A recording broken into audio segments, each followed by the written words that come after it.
Como mencioné anteriormente, este, el tema que vamos a tratar ahorita mismo, pues es sobre el método historicista y vamos a usar al mismo tiempo una manera fácil de comprender las profecías de Daniel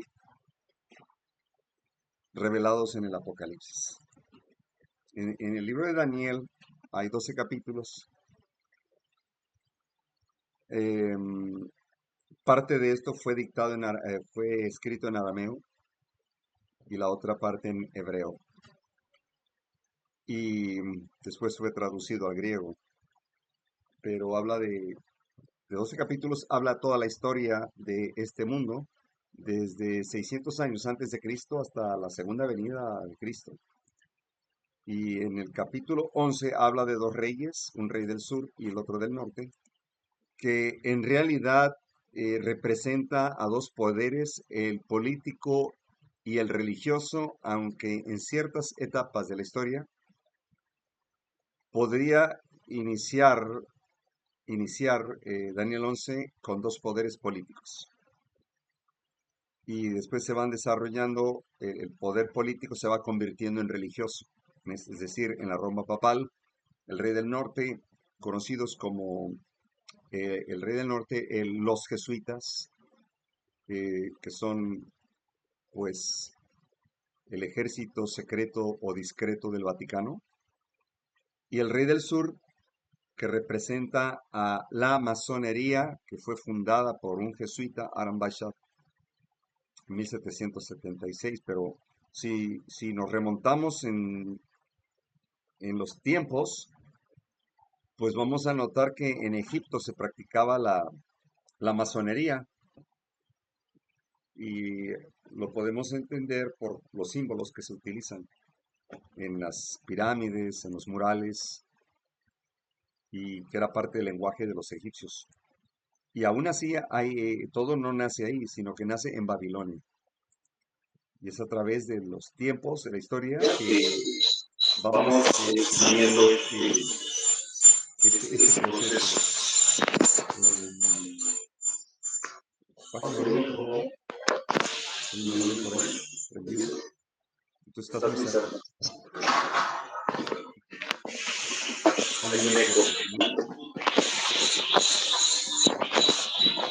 Aparte de Se me bajar el está volumen, escuchando se le apaga el fuerte. micrófono.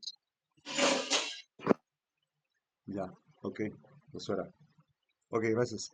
Bien, este, y bien, vamos iniciando, porque no creo que lo termine hoy. Si no alcanzo, pues mañana en la tarde podríamos continuar, para dar culminación a esta historia tan hermosa. Am, el espíritu de profecía, la inspiración, menciona, esto también está en Testimonios para los Ministros. Leamos el libro de Daniel, recordemos punto por punto la historia de los reinos que allí se presenta. Contemplemos a los estadistas, concilios, ejércitos poderosos. Veamos cómo Dios obró para abatir el orgullo humano y humilló hasta el polvo la gloria humana. Solo Dios es presentado como grande, y en la visión del profeta se le ve derribando a un poderoso gobernante y colocando a otro. Se le revela como el monarca del universo que está por establecer su reino eterno, el anciano de días, el Dios viviente, la fuente de toda sabiduría, el gobernante del presente, el revelador del futuro. Leamos y comprendamos cuán pobre, cuán frágil, cuán efímero, falible, culpable es el hombre que eleva su alma a la vanidad. Um, Este está en el libro en inglés, Temperancia Cristiana. La luz que Daniel recibió directamente de Dios le fue dada especialmente para estos últimos días. Las visiones que tuvo a orillas del Ulai y del Hidekel, los ríos grandes de Sinar, ahora están en proceso de su cumplimiento y pronto habrán sucedido todos los acontecimientos predichos. Muy bien, entonces vemos que en la historia de Daniel no solamente hay profecías de tiempo, hay una historia impresionante en la cual el pueblo hebreo pasa por crisis, una esclavitud, y sin embargo Daniel y sus amigos Azarías, Ananías y Misael fueron bendecidos grandemente por el Dios del cielo debido a su fe inconmovible. Ahora, también habla de una dieta. En esa dieta Daniel decide mantenerse fiel a la dieta edénica, Génesis 1, 29 y 30. Y si las profecías de Daniel son para el tiempo del fin, seguramente también lo es su dieta. Ahora bien, el ejemplo que muestra Daniel y sus amigos es el ejemplo que deben seguir todos aquellos que deseamos formar parte de la familia celestial. Por eso Dios la mandó escribir en estos 12 capítulos como un ejemplo para nosotros. Dios mandó hacer un santuario para que pudiéramos tener relación con Él y que pudiéramos comprender su carácter, su ley, su juicio, su justicia. Sin embargo, hay también un santuario falso porque Satanás no copia nada que no sea verdadero. Y como podemos ver aquí desde Isaías 63, 18, que dice, por poco tiempo lo poseyó su santo pueblo, tu santo pueblo, nuestros enemigos han hollado tu santuario. Lamentaciones 1:10 dice que extendió su mano el enemigo a todas sus cosas preciosas. Ella ha visto entrar al santuario a las naciones y de las cuales mandaste que no entrasen en tu congregación. Mateo 24:15, por tanto, cuando vean en el lugar santo la abominación desoladora, la cual habla el profeta Daniel, el que le entienda. Apocalipsis 11:2, pero el patio que está fuera del templo, déjalo aparte y no lo midas, porque ha sido entregado a los gentiles, y ellos hollarán la ciudad santa 42 meses. Vamos a ver el significado de estas profecías, en la cual encontramos ah, bastante simbología. No todo es literal. Si queremos tomarlo literal, vamos a tener problemas para comprenderlo, ¿verdad? Entonces, eh, hay partes que son um, demasiado literales y demasiado simbólicas también. Y ahorita las vamos a ir comprendiendo a medida conforme vamos avanzando con esta presentación. Y van a ver que es muy fácil comprenderlas si usamos el método historicista que Dios nos ha heredado. Y en ese método vamos a ver la facilidad que hay. Daniel, la profecía y las dos tablas. Pero primero analicemos Habacuc 2, del 2 al 4. Habacuc 2, del 2 al 4. Este libro de Habacuc también está en la Biblia. Se encuentra después del libro de Nahum, Miqueas, Nahum, después de Daniel, casi a la mitad de la Biblia. Habacuc, con H, 2:2. Dice y Jehová me respondió y dijo, escribe la visión. No, perdón, desde el versículo 1. Sobre mí sobre mi guarda estaré, sobre la fortaleza estaré firme y velaré para ver qué habrá de decirme y qué habré de responder cuando yo sea reprendido. En el verso 2 dice, y Jehová me respondió y dijo, escribe la visión y declárala en tablas, como unas pancartas, para que corra el que leyere en ella. No se refiere a que corra físicamente, sino que se lea de corrido el que cree en estas profecías. Y le entienda cuando lo vea en esa secuencia corrida.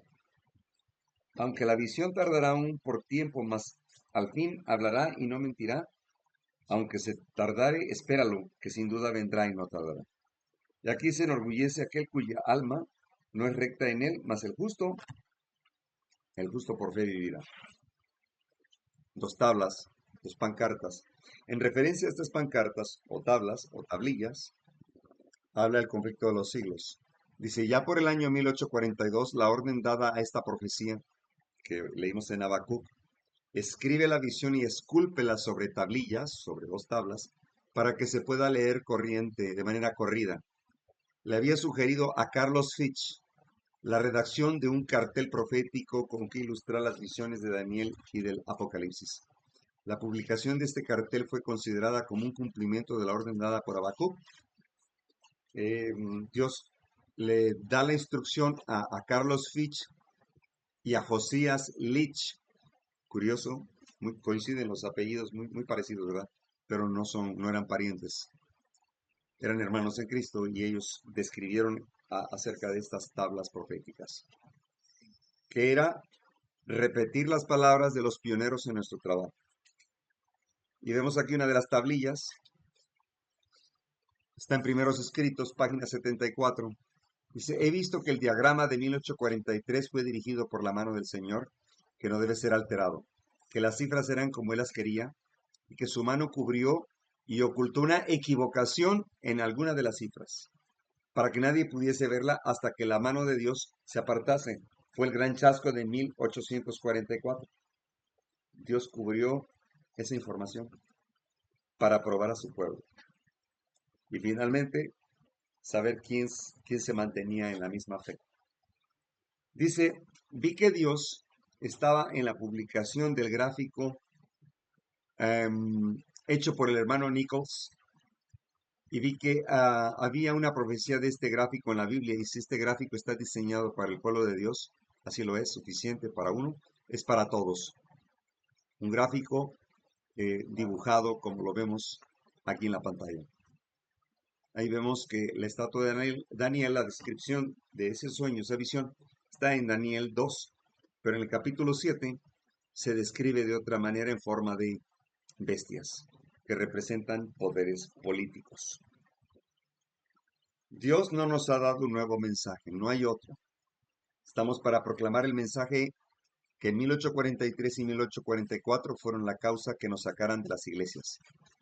Necesitamos que el Espíritu Santo, para que encienda nuestros corazones, el celo y la seriedad que fueron vistos entre el pueblo de Dios. Dice, doy gracias al Señor que siguen viviendo algunos pocos que pueden recordar estos días y que saben lo que hablan. 1905, Rivian Herald. Dios me mostró, dice la inspiración, la necesidad de sacar un cartel. Vi que era necesario que la verdad aclarada en tablas afectaría mucho y haría que las almas lleguen al conocimiento de la verdad. A nuestro regreso, dice al hermano Nichols, el Señor me dio la visión y me enseñó que la verdad debe ser hecha clara en tablas. Y podría ser que muchos decidan por la verdad el mensaje del tercer ángel con los dos primeros aclarados en tablas. Yo creo que si nosotros hubiéramos hecho publicaciones acerca de estas tablillas, de estas profecías, hubiera sido más fácil para la gente, pienso, comprender esta historia. Ok, ahí están las dos tablas. Nos explica las 4 profecías de tiempo que ahorita vamos a ver. Ahí va a aparecer 1260, 1290, 1335 y 2300. Son 4 profecías de tiempo en este libro de Daniel. La Biblia tiene muchas profecías de tiempo, pero vamos a hablar específicamente de estas. Nos habla también del significado de los 10 cuernos, que son reinos, y que está representado por países prominentes de la antigua Europa. Y también vemos bestias, dragones. Dragón representa a Lucifer. De pronto lo vemos con 7 cabezas y 10 cuernos. Ya vamos a hablar acerca de estas etapas del sistema de gobierno de la Roma pagana. Vemos también en Daniel 8 un carnero y también un macho cabrío que se enfrentan, que tiene que ver con Medo-Persia y Grecia. Ahí vemos en el gráfico también la crucifixión de nuestro Señor Jesucristo donde Jehová le dijo al pueblo hebreo la hora, el día, la semana, el mes y el año que iba a venir el Mesías. A los suyos vino y los suyos no le recibieron. Y también vemos las 7 trompetas y específicamente la quinta, la sexta y la séptima, los 3 ayes. Los 3 ay, que son ayos, tutores, para comprender estas profecías. Y miren, ahí les va. Aquí tenemos un gráfico donde podemos ver la profecía más larga de tiempo es la de 2300 de Daniel 8:14. Ahí vemos que empieza a partir del 457 a.C. al 1844. Son 2300 tardes y mañanas, pero según el método historicista, día por año, como lo dice también Isaías 14:34, algo así, si no me equivoco. Es día por año, son años. Pero para los que todavía no confían en esta profecía que surge, que comienza a partir del 457, vayan a la internet y pregúntele a Google en qué año fue liberado el pueblo hebreo de parte del rey Artajerjes de Medopersia. Y lo va a llevar al 457 a.C. Interesante. Daniel se enfermó, no podía comprender toda esta explicación sobre estas profecías de tiempo. Sin embargo, le dijo, mira, Daniel, no seas curioso, tú escríbelas, no es para tu tiempo, es para el tiempo de los gentiles. Y les da también, dentro de esos 2300, está dividida en 70 semanas, que equivalen a 490 años, más 1810, que a la suma da 2300 años. Y se cumplió en el otoño, el 22 de octubre de 1844. Impresionante. Todo cuadra bien. Sin embargo, tenemos otra profecía de tiempo, 3 más, 1260, que se refiere también a tiempos y la mitad de un tiempo. Tiempo equivale a un año, tiempos, 2 años, ya van 3, y medio tiempo es medio año, que equivale a 1260 años. Y que da inicio en el 538, cuando Justiniano se declara cabeza de iglesia, corrector de herejes. El emperador romano se declara ser líder de la iglesia católica romana. Tenemos otra fecha de tiempo ahí, 1290 y 1335, que comienzan a partir del 508 a 1798. Y la de 1335, del 508 a 1843. Vamos a ir explicando esta con estos gráficos. En el año 508, Clodoveo, rey de los merovingios, de los francos, comprometió el poder de la naciente Francia a la protección de la institución papal. Este compromiso, fielmente respetado por sus sucesores y que cesó el tiempo de la Revolución Francesa en 1789, hizo que Francia fuera tradicionalmente conocida como la hija favorita del papado. Interesante. Tantas guerras que ha habido entre Francia contra el papado, que al final de cuentas Francia hoy es un país pobre, vaya, considerando a los tesoros de Londres, de Inglaterra, de Alemania y sobre todo de Estados Unidos. Francia aparece mucho en la historia medieval, Y en las Sagradas Escrituras, de manera simbólica, aparece también Francia. Descarguen El conflicto de los siglos, escrito por Elena G. de White, publicado por primera vez en 1888. Es la historia jamás contada.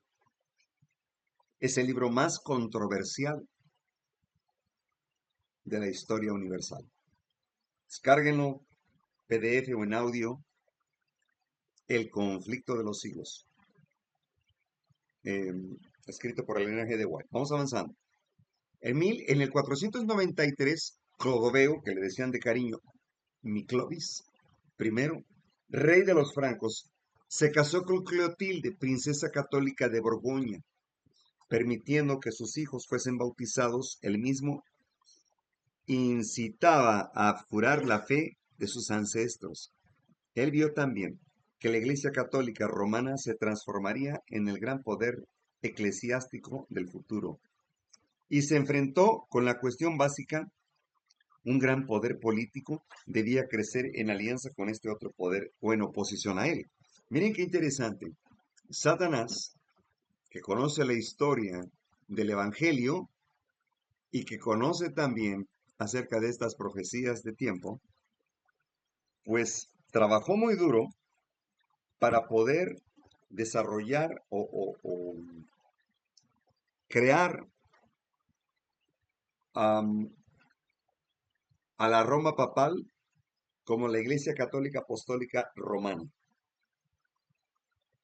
Pero le tomó tiempo, le tomó tiempo. Y si nosotros podemos analizar del el 538, perdón, 508, o sea, 30 años antes del 538, Roma, Satanás, el dragón, comienza a utilizar a la Roma para desarrollar un líder eclesiástico, político, religioso. ¿Cómo surgió el papado?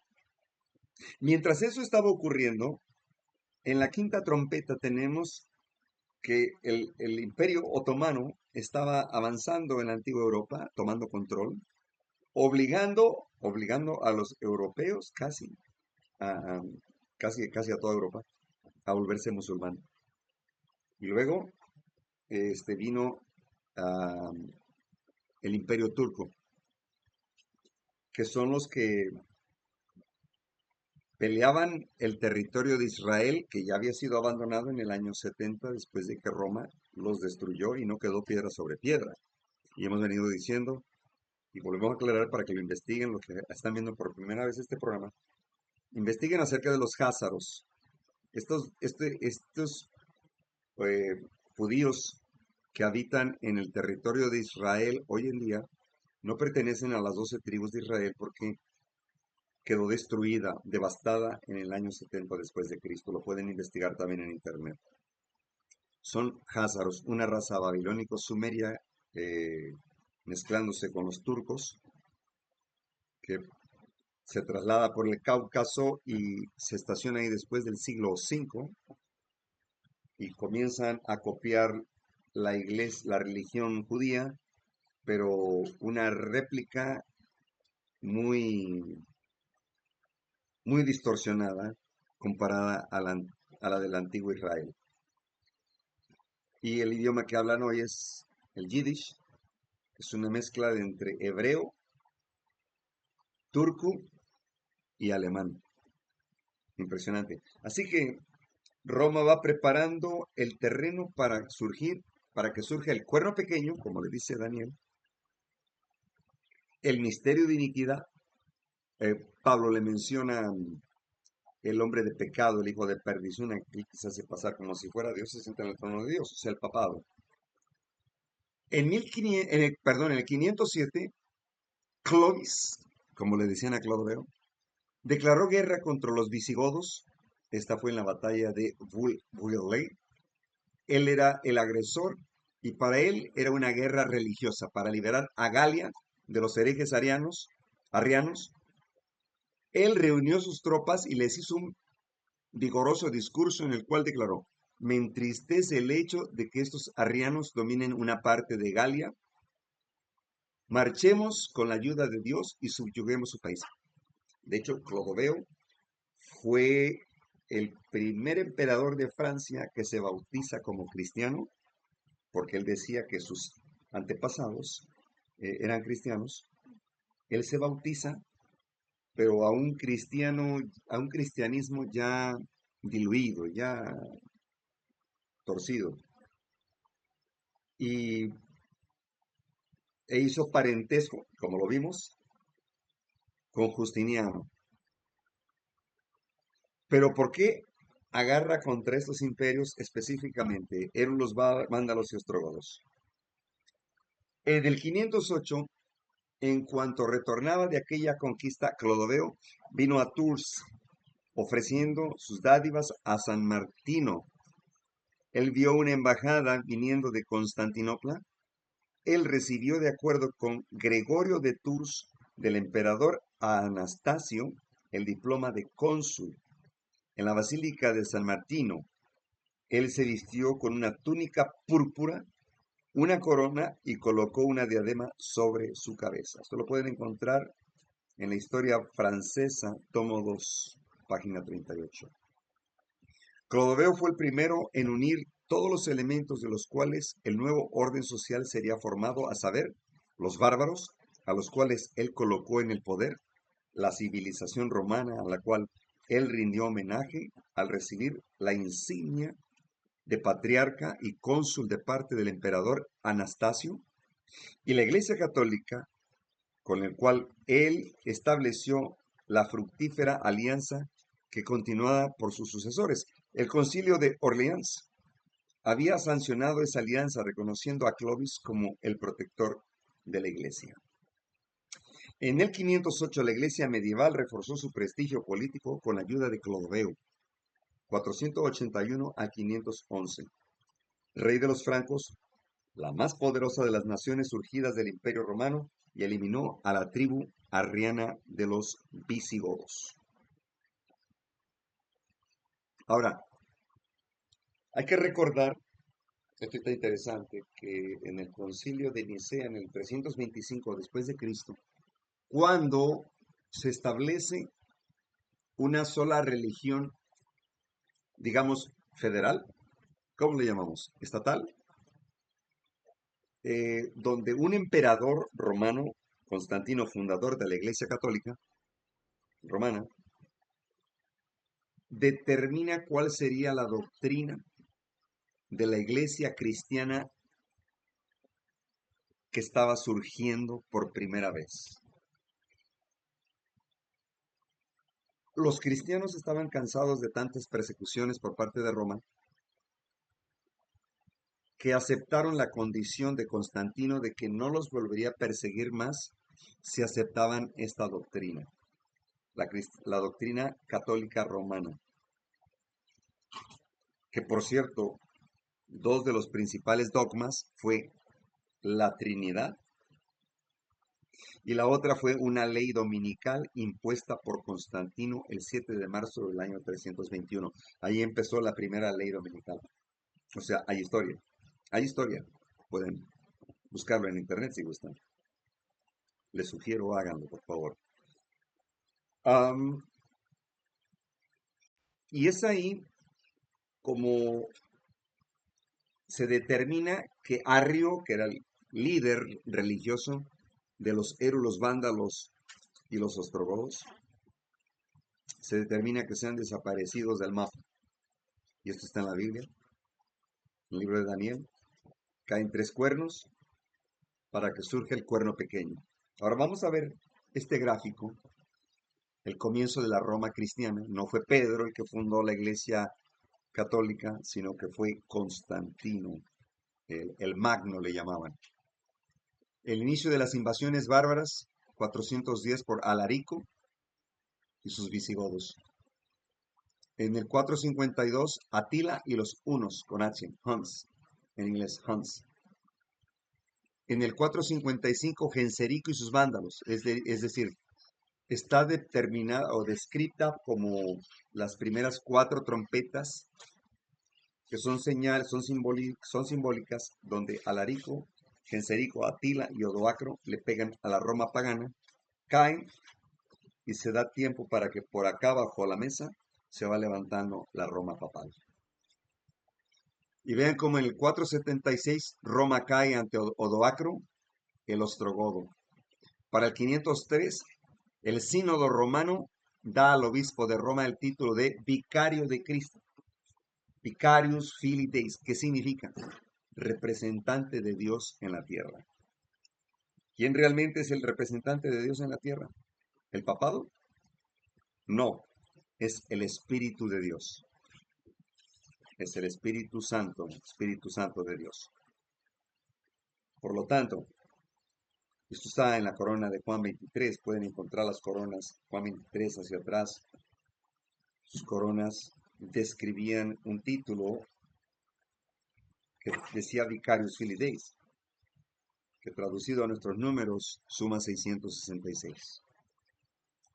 Luego en el 508, Clodoveo inicia las guerras religiosas. Clodoveo, al mando de los ejércitos papales, aniquila a los visigodos. 533, Justiniano decreta el obispo de Roma como su santidad y cabeza de todas las iglesias, corrector de herejes, a perseguir a todo aquel que no sea cristiano católico romano. En el 538, Justiniano ayuda al obispo romano a eliminar a los vándalos y los ostrogodos. En el 538 se establece la supremacía del obispo romano decretada por Justiniano. ¿Se dan cuenta que todo cuadra bien? Y este método historicista es más fácil para poder comprender realmente quién es el misterio de iniquidad, ¿verdad? Y qué papel juega el papado en las profecías de Daniel y Apocalipsis y en el nuevo orden mundial. En el 533, la batalla de Tricamerón significó el fin del reino vándalo de África y la anexión del norte de África al imperio bizantino, lo que proporcionó al emperador Justiniano I una excelente base de operaciones para actuar sobre Italia. Miren qué interesante que Justiniano, lo pueden también encontrar en internet, fue quien declaró el derecho romano. Los derechos humanos, pues, dicho de otra manera. Y saben ustedes que los derechos humanos son una inspiración de Roma y que la libertad no es un derecho. La libertad es una conquista que da origen en las Sagradas Escrituras, donde Dios nos da la libertad de nacer, crecer, reproducirte y ser feliz y habitar la tierra. Pero entonces Roma impone el derecho y el derecho es una condición que establece el poder civil contra los civiles. ¿Quién determina el derecho? El poder judicial. ¿Cuántos poderes hay en los países de la América, Hispanoamérica? No digo Latinoamérica porque no hablamos latín. Está mal dicho Latinoamérica. No hablamos en latín. Esa era la intención de los jesuitas, que habláramos en latín. Entonces, aquí es muy importante entender acerca de este tema, porque estamos viendo cómo fue que Roma impuso su religión a nivel mundial. Por eso la Iglesia Católica es la que tiene más seguidores, porque siempre utilizaron al poder civil, el cuchillo del poder civil para poder perseguir y matar a los que no estaban de acuerdo con su doctrina. Ese resultado fue del papado. ¿Ok? Entonces, es muy importante que comprendamos toda esta profecía. Justiniano estaba hablando de los derechos romanos, ¿ah? Sí, derecho romano. ¿Quién lo determina? Hay tres sistemas, el poder judicial, el legislativo y el ejecutivo. ¿Quién es el más poderoso de estos tres en estas naciones? El judicial, porque si no se ponen de acuerdo en unas elecciones presidenciales, Recurren al sistema judicial, que es realmente la ley civil, el código penal. Entonces, los jueces terminan teniendo más poder que el ejecutivo, incluso que el legislativo, porque si una legislación no es aprobada por el sistema judicial, no pasa y punto, se acabó, no se discute. Entonces, el derecho es una condición que establece el poder judicial de acuerdo al legado de la personalidad jurídica. No voy a entrar en detalles legales porque podría confundirlos más. Solo quiero que comprendamos que la libertad no es un derecho, es una conquista. El derecho lo administra y determina el poder judicial. ¿Cuándo me van a quitar la libertad de adorar a Dios de acuerdo a los dictados de mi conciencia? Cuando viole las leyes establecidas por el poder civil, que ahora, hoy por hoy, controla a la religión. Ha convertido a las iglesias en corporaciones, en empresas del Estado. ¿O sí? Se ha unido la iglesia con el Estado. Miren qué impresionante. Hace poco fui al sistema judicial y encontré una imagen católica, la que le llaman la guadalupana. Pregunto, ¿pueden los policías o el sistema judicial tener la religión que quieran? Sí, hay libertad. Bueno, hay tolerancia, ya no hay libertad. Pero tienen que hacerlo no en horas de trabajo, ni en agencias de administración de gobierno. Pueden hacerlo de su casa a su templo. Pero los libertadores caudillos de nuestra nación se aseguraron de escribir una constitución política, un código penal que establece la separación iglesia del Estado por los ya consabidos resultados de las persecuciones religiosas a través del poder civil, el papado. Sin embargo, fui a una agencia de gobierno, a la Fiscalía de la República, y en las instalaciones de ese organismo judicial estaba la imagen de la Guadalupana, un altar grande y bien cuidado.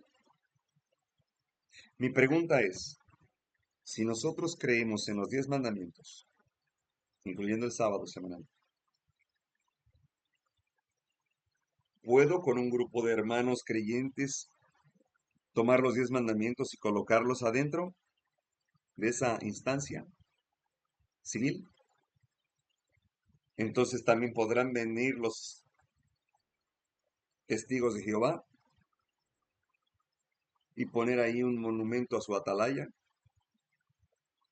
Seguramente también van a querer venir los mormones a colocar el libro del mormón ahí también. Y van a querer venir todas las más religiones. ¿Sí me explico? Por eso es la necesidad de separar la iglesia del Estado. Cuando unes la iglesia con el Estado, estableces un sistema comunista. Porque entonces vienen legislaciones de origen religioso que se imponen en contra de nuestras garantías individuales. Por eso ahora en la Constitución política ya no aparece como libertad, libres, ya no. Aparece ahora como derecho a la libertad.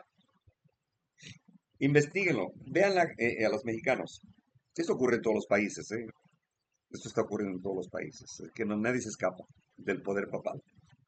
Por el momento, temporalmente, hasta que Cristo intervenga bien. Miren, les pongo un ejemplo en la Constitución Política, el artículo 24. Decía, antes del 2012, todo hombre es libre para profesar la creencia religiosa que más le guste siempre y cuando no atente contra las leyes del Estado. ¿Qué significa eso? Que si quiero hacer una marcha o una manifestación pacífica, tengo que pedir permiso al Estado. Si quiero hacer una procesión, tengo que pedirle permiso al Estado. Si quiero, no sé, cualquier actividad religiosa, hay que pedir permiso al Estado. Y él determina. Pero hoy en día ya no es así. Ya no se le pide permiso.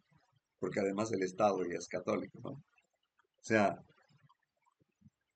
el 99.9% de los trabajadores del Poder Civil son católicos. Así que ellos se basarían mucho en la mayoría. Sin embargo, en asuntos de conciencia, nosotros no podemos aceptar que en el Senado sea la mayoría, en asuntos de conciencia, porque esto no se discute, esto no se debe llevar a votación, esto no se debe llevar a consenso. No hay opción, es determinante según la Constitución política. Eso decía en el 2012, todo hombre es libre para profesar la religión que quiera.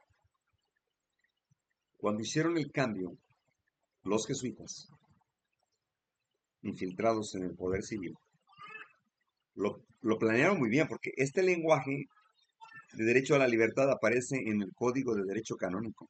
Investíguenlo, ¿sí? ¿Y quién provee la personalidad jurídica? El papado.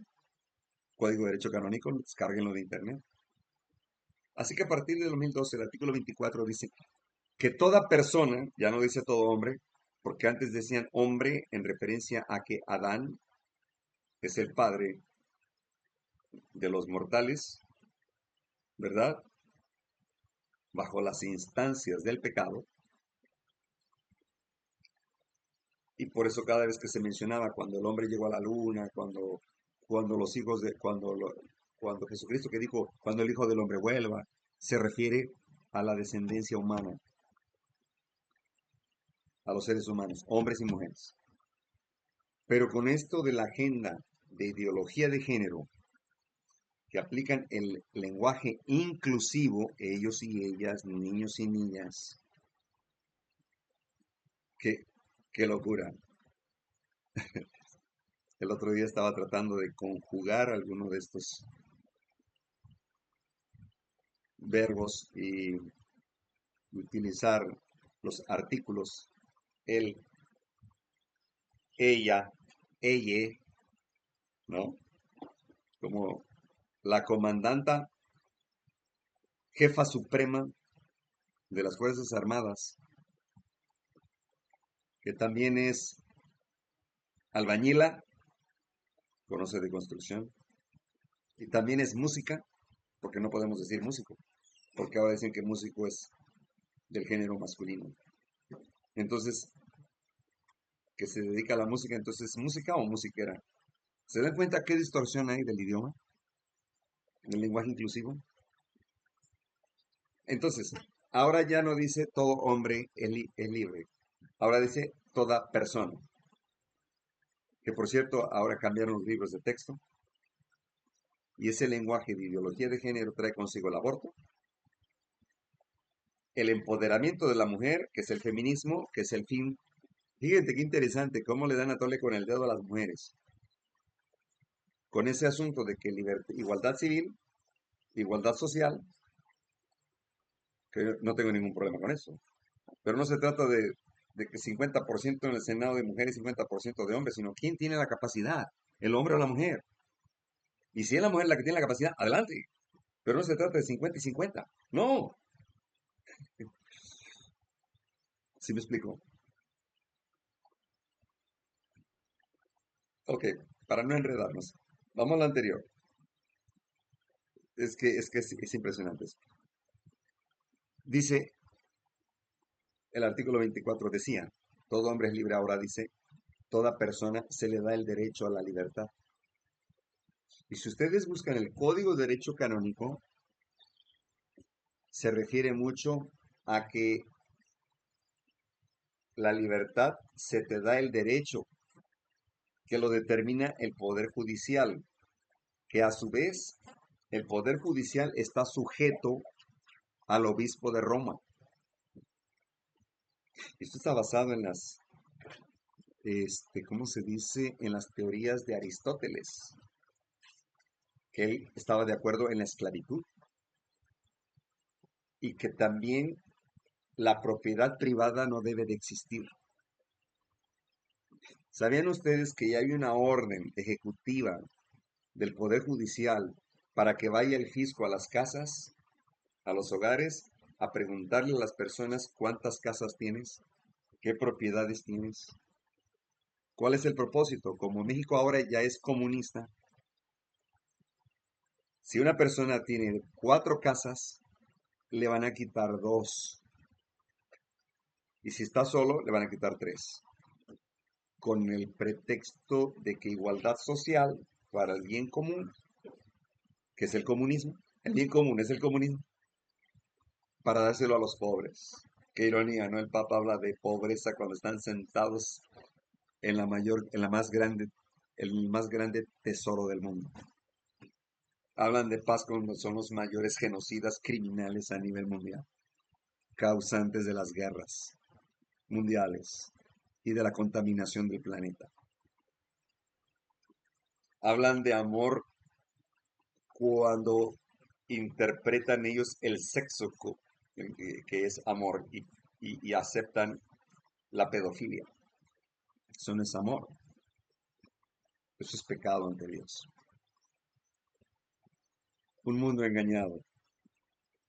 Pero bueno, vamos a seguir con lo de la historia. Impresionante esto, porque el propósito es despertar conciencias para que no sigamos la borregada. La borregada, es decir, nosotros somos llamados a ser pastores. Sigamos. Entonces Justiniano se veía como un campeón de la ortodoxia. Él prohibió impiadosamente tanto el paganismo como la herejía. El R.W. Collins explica que los devotos de las divinidades paganas fueron privados de todos los derechos civiles, o sea, de las libertades civiles, perdón. Así ellos no podían ejercer oficios públicos, dejar como herencia sus propiedades o servir como testigos en un juramento. La pena de muerte fue decretada a todos los que secretamente practicasen un culto pagano. Una vez adquirido, retornasen a su antigua fe. Los hijos de padres paganos debían ser quitados de esto y bautizados e instruidos en la religión cristiana. Todos los templos restantes eran convertidos en iglesias cristianas o destruidos. Se estableció una religión cristiana romana a la fuerza. De hecho, así ocurrió con las invasiones que le llaman conquistas, con Pizarro y Cristóbal Colón.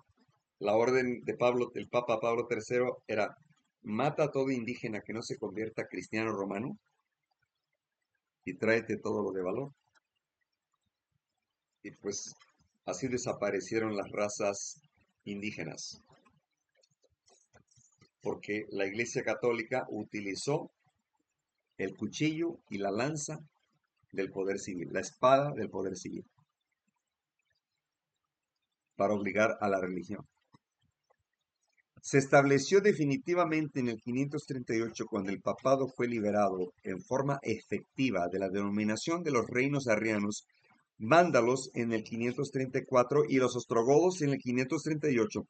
Se procedieron a los emperadores romanos en el control de Roma e Italia. Marzo 12. Los Vitiges, el rey de los ostrogodos, el señor Vitiges, rey de los ostrogodos, es expulsado de Roma por el general bizantino Flavio Belisario en el año 538 y lo obligó a volver a Ravenna. Cuando Vitiges sitió a Roma, hizo cortar el flujo del agua de los acueductos romanos, pero el general Belisario lo obligó a interrumpir su asedio a Roma y lo hizo retroceder a sus aposentos en Reviena. Al noroeste de la península itálica, El emperador bizantino, Justiniano I, quiso recuperar los territorios del Imperio Romano y por eso nombró a su amigo general Belisario para llevar a cabo esa misión. Belisario desembarcó en Sicilia y la sometió luego, pasó Nápoles hasta llegar a Roma.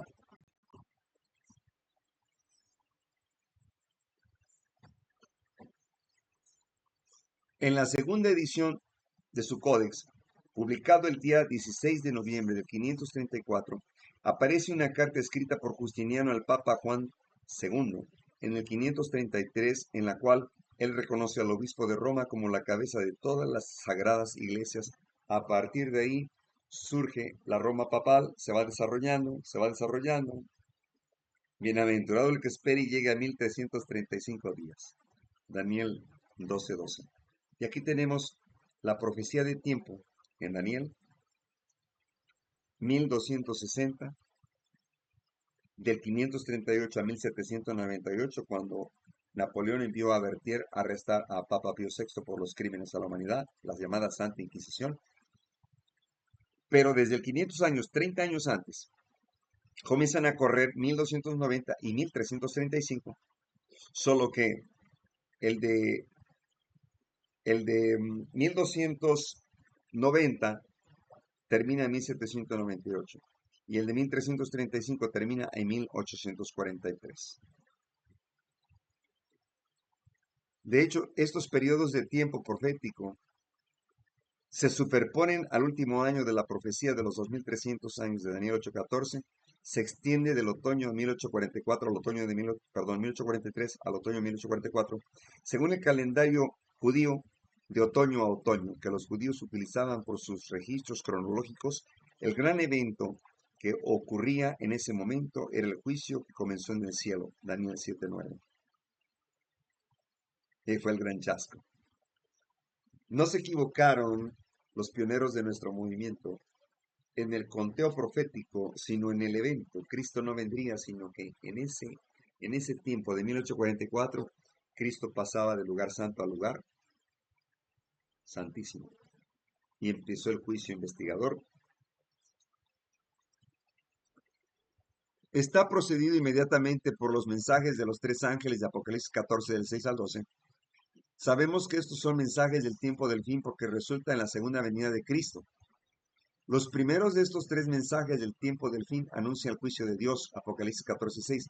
Ese fue el juicio que comenzó al fin de los 2300 días, son años, según Daniel 8:14. Daniel 12:12, pronuncia una bendición sobre las personas que han podido llegar a ese gran evento de Apocalipsis 14:13.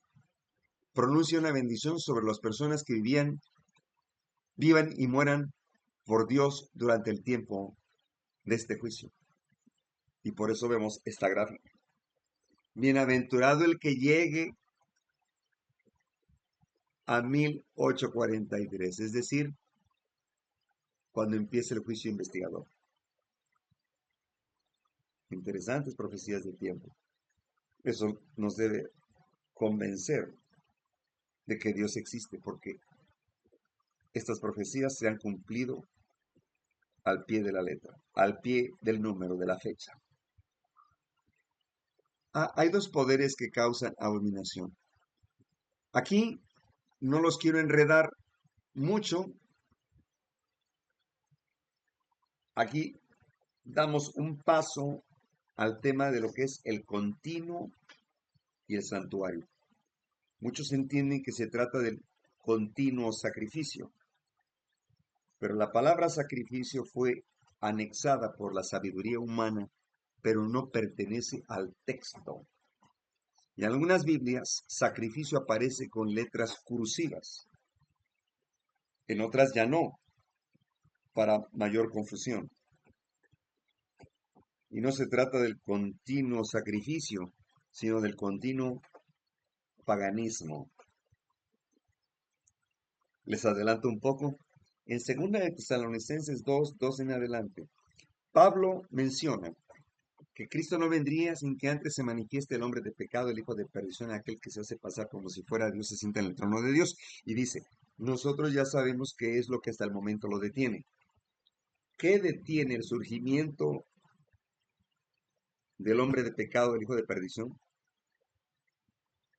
Lo detiene la Roma pagana.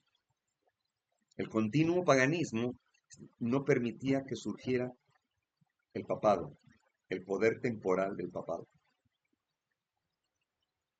Aquí está claro. Ya les adelanté un poco.